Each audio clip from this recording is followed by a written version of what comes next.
ಮಲೆನಾಡು ಜಿಲ್ಲೆಗಳಲ್ಲಿ ಹೆಚ್ಚಾಗುತ್ತಿರುವ ಕಾಳಿಂಗ ಸರ್ಪಗಳ ಸಂಚಾರದ ಹಿನ್ನೆಲೆಯಲ್ಲಿ ಅರಣ್ಯ ಸಚಿವ ಈಶ್ವರ ಖಂಡ್ರೆ ತುರ್ತು ಕ್ರಮ ಕೈಗೊಂಡಿದ್ದಾರೆ. ಜನವಸತಿ ಪ್ರದೇಶಗಳಿಗೆ ಪ್ರವೇಶಿಸುತ್ತಿರುವ ಕಾಳಿಂಗ ಸರ್ಪವನ್ನು ಸುರಕ್ಷಿತವಾಗಿ ಹಿಡಿದು ಕಾಡಿಗೆ ಬಿಡಲು ಅರಣ್ಯ ಇಲಾಖೆಯಲ್ಲೇ ವಿಶೇಷ ತಂಡವನ್ನು ರಚಿಸುವಂತೆ ಸೂಚನೆ ನೀಡಿದ್ದಾರೆ.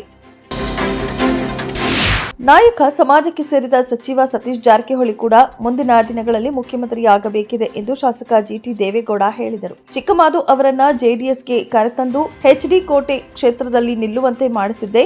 ಇನ್ನು ಎಸ್ಟಿ ಸಮಾಜಕ್ಕೆ ಸೇರಿದ ಸತೀಶ್ ಜಾರಕಿಹೊಳಿ ಮುಖ್ಯಮಂತ್ರಿ ಆಗಬೇಕೆಂಬ ಕನಸು ನನಸಾಗಲಿ ಎಂದರು.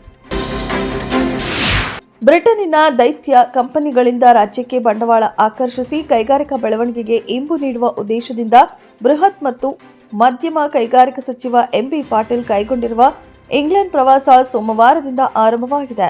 ಬುಧವಾರ ಕೊನೆಗೊಳ್ಳಲಿರುವ ಈ 3 ದಿನಗಳ ಪ್ರವಾಸದಲ್ಲಿ ಅವರು 20ಕ್ಕೂ ಹೆಚ್ಚು ಕಂಪನಿಗಳ ಪ್ರಮುಖರೊಂದಿಗೆ ಮಾತುಕತೆ ನಡೆಸಲಿದ್ದಾರೆ.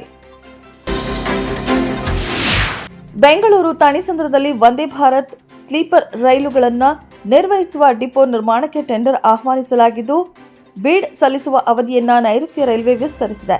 ಇಂಜಿನಿಯರಿಂಗ್, ನಿರ್ಮಾಣ ಮತ್ತು ಸಂಗ್ರಹಣೆ ಮಾದರಿಯ ಸೌಲಭ್ಯವನ್ನು ಸ್ಥಾಪಿಸಲು ಜುಲೈಯಲ್ಲಿ ಈ ಟೆಂಡರ್ ಆಹ್ವಾನಿಸಲಾಗಿತ್ತು. ನವೆಂಬರ್ 21ರ ಒಳಗೆ ಬಿಡ್ ಸಲ್ಲಿಸಲು ದಿನಾಂಕ ನಿಗದಿಪಡಿಸಲಾಗಿತ್ತು. ಈಗ ಈ ಅವಧಿಯನ್ನ ಡಿಸೆಂಬರ್ 12ರವರೆಗೆ ವಿಸ್ತರಿಸಲಾಗಿದೆ. ಖಾಸಗಿ ವಸತಿ ಸಂಕೀರ್ಣಗಳ ಒಳಗೆ ಮತಗಟ್ಟೆಗಳನ್ನು ಸ್ಥಾಪಿಸುವ ರಾಜ್ಯ ಮುಖ್ಯ ಚುನಾವಣಾ ಅಧಿಕಾರಿ ಮನೋಜ್ ಅಗರ್ವಾಲ್ ಅವರ ಪ್ರಸ್ತಾವನೆಯನ್ನ ವಿರೋಧಿಸಿ ಪಶ್ಚಿಮ ಬಂಗಾಳ ಮುಖ್ಯಮಂತ್ರಿ ಮಮತಾ ಬ್ಯಾನರ್ಜಿ ಸೋಮವಾರ ಮುಖ್ಯ ಚುನಾವಣಾ ಆಯುಕ್ತ ಜ್ಞಾನೇಶ್ ಕುಮಾರ್ ಅವರಿಗೆ ಪತ್ರ ಬರೆದಿದ್ದಾರೆ.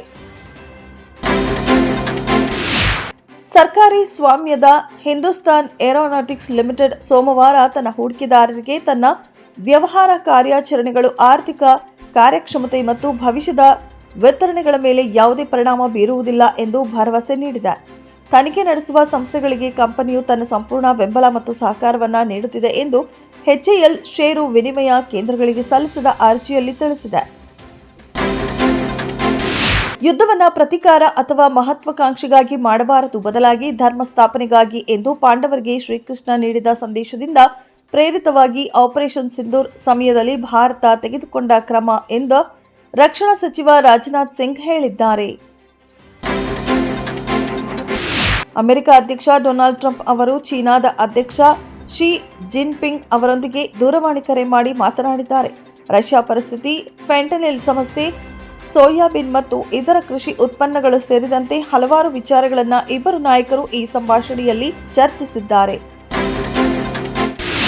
ಭಾರತ ಮಹಿಳಾ ಕಬಡ್ಡಿ ತಂಡವು ಸತತ 2ನೇ ಬಾರಿ ವಿಶ್ವಕಪ್ ಪ್ರಶಸ್ತಿಯನ್ನು ಗೆದ್ದುಕೊಂಡಿದೆ.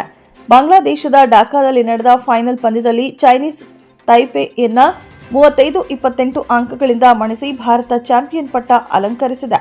ಐತಿಹಾಸಿಕ ಗೆಲುವಿನ ಬಳಿಕ ಪ್ರಧಾನಿ ನರೇಂದ್ರ ಮೋದಿ ತಂಡವನ್ನು ಅಭಿನಂದಿಸಿದ್ದಾರೆ.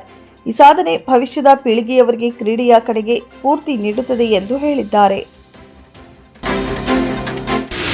ಕಳೆದ ನವೆಂಬರ್ 21ರಂದು ತೆರೆ ಕಾಣಬೇಕಿದ್ದ ಬ್ಯಾಂಕ್ ಆಫ್ ಭಾಗ್ಯಲಕ್ಷ್ಮಿ ಸಿನಿಮಾ 1 ವಾರ ಮುಂದೂಡಿಕೆಯಾಗಿದ್ದು, ಈಗ ಇದೇ ಗುರುವಾರ ಚಿತ್ರ ರಿಲೀಸ್ ಆಗಲಿದೆ. ಕೆಲ ತಾಂತ್ರಿಕ ಕೆಲಸಗಳ ವಿಳಂಬದಿಂದಾಗಿ ಸಿನಿಮಾವನ್ನ ಮುಂದೂಡಲಾಗಿತ್ತು ಎಂದಿದ್ದಾರೆ ನಿರ್ಮಾಪಕ ಎಚ್.ಕೆ. ಪ್ರಕಾಶ್. ಪಿನಾಕ ಎಂಬ ವಿಎಫ್ಎಕ್ಸ್ ಸ್ಟುಡಿಯೋ ನಡೆಸುತ್ತಿರುವ ಅಭಿಷೇಕ್ ಎಂ ನಿರ್ದೇಶನದ ಚೊಚ್ಚಲ ಸಿನಿಮಾ ಇದಾಗಿದೆ.